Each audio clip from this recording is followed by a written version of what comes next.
Hi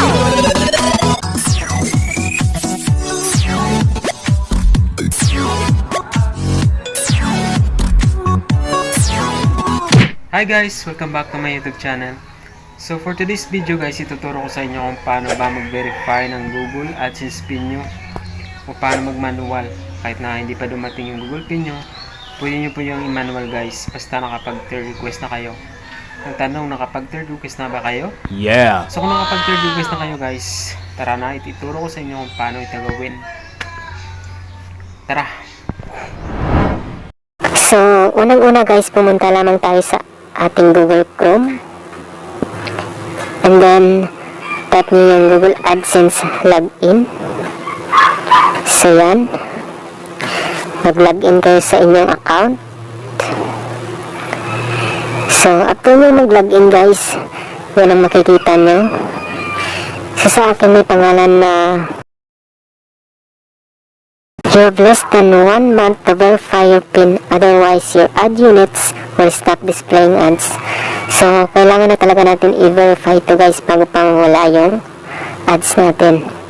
So, bagong lahat guys, i-copy-paste muna natin ang ating publisher ID. So, saan ba makikita yun guys? Pumunta lamang kayo sa home. So, makikita nyo dyan yung home. Yan, pindutin nyo lang yan.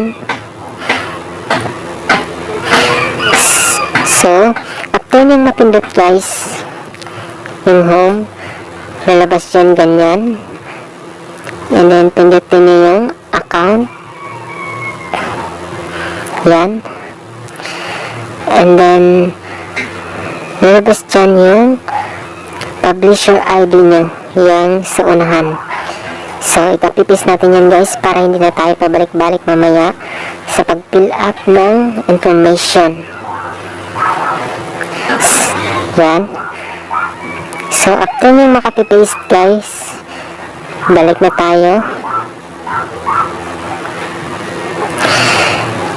So, yan pong 3 dots sa gilid guys, pindutin nyo yan. Yung 3 dots na yan. Yan. And then, piliin nyo yung help. Pindutin nyo yung help. So, after nyo mapindot yung help, so, bali yan ang lalabas. Scroll down lang natin at hanapin natin ang PIN troubleshooter. Scroll down natin. So, yan. Having problems with your PIN. So, makikita nyo yan guys. May pangalan na PIN troubleshooter. Yan. Pindutin lang natin yan. So, after yung mapindot yan guys, lalabas na dyan yung ganyan. Personal Identification Number PIN Troubleshooter. Are your earnings greater than the verification threshold? So, dahil lagpas na tayo sa $10 guys, ay mag-yes tayo dito. So, pindutin na natin yung yes. And after that, next is, have you received your PIN? Have you received your PIN? To receive payments for your Adsense accounts, all publishers have to verify their address by receiving and entering a personal identification number or PIN. So, mag-no tayo dito guys kasi hindi pa rin natin natanggap yung Google Adsense PIN natin. So, pindutin natin ang no. Okay. Next is, have you already requested 4 replacement pins? To check if you have been sent the maximum of 4 pins, follow the instructions for requesting a new. So, kahit nakapag-third request na tayo guys, pwede na natin itong i-yes. Yan. Then, lalabas na dyan yung contact us. So, yan. May pangalan na contact us. So, pindutin na natin yan guys. Yung contact us. And then, lalabas na yung ganyan. Personal Identification Number or PIN.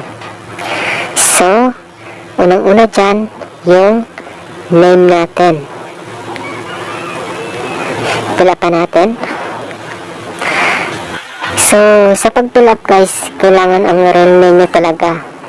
Base dun sa ID nyo na ibibigay mamaya or i-capture. Kailangan yung real name talaga. Tapos yun sa contact email address, yung mismong Gmail mo sa AdSense. And then yung your AdSense Publisher ID, yan yung pinapipaste natin kanina. So, ang gagawin natin, i-paste lang natin dito sa AdSense Publisher ID. I-paste natin. So, after nyan guys, may pangalang choose file sa baba. Yan yung ID nyo na i-present. Sa akin is SSS ID. So, yan. Mas madali kasi SSS ID guys eh. So, after nyo makapag-submit, i-click na natin yung submit. Then, yan ang lalabas. The form has been submitted to AdSense support.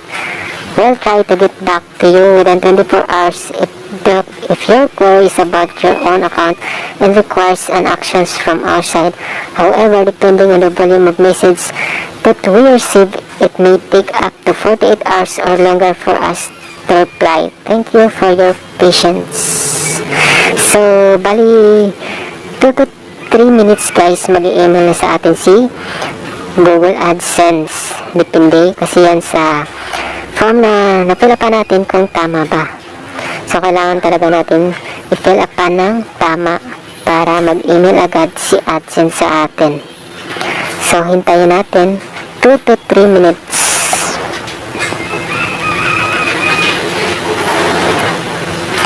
So, yan guys, nag-email sa atin si AdSense.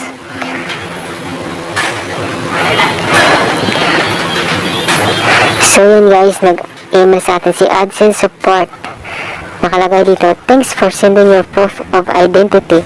I am happy to let you know that this fulfills the address verification requirements for AdSense.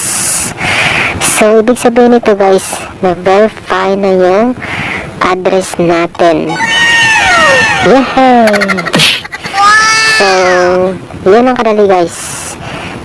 Hintayin nyo lang yung email ni AdSense pagkatapos nyo mag-fill up. So, yan lang guys. Sana may matutunan kayo sa aking video. Sa mga small YouTuber dyan, nakapag-request na kayo, mag-manual na kayo. So, once again guys, maraming salamat talaga sa panonood ng aking video. Sana i-subscribe nyo ako. Maraming salamat. Bye!